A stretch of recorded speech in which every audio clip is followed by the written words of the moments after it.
A Minnesota woman accused of sexually abusing a therapy patient now is in more trouble, with a higher bail. News.com has learned Mandy Hyland is accused of contacting the alleged abuse victim in August. That would be a violation of her original terms for getting out of jail. Hyland, 43, was charged in late June with having sex 2 months earlier with a vulnerable adult, as court documents put it. A judge in Rochester, Minnesota granted bail to Hyland in July on the condition that she not contact the alleged victim. But then the alleged victim was jailed in a separate case in late September. He reportedly has a history of drug addiction. Jail employees noticed he received a large number of video calls from Karen Jellum, only with the caller's camera covered. "I love you. You can do that?" she said to him on September 11th, according to the Rochester Post-Bulletin. Police say during one call Hyland called herself Mandy instead of Karen, thus giving herself away. Officers also accuse Hyland of sending photos, videos and text messages to the alleged victim weeks earlier.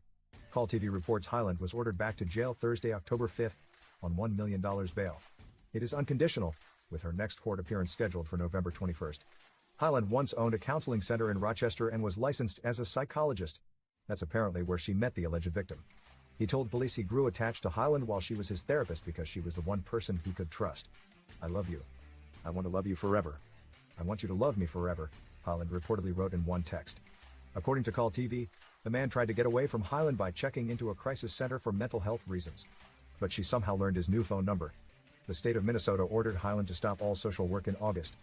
Hyland had 15 years of experience in social work. Minnesota state law bars sexual relationships with clients by psychologists and massage therapists. That's a nationwide general practice.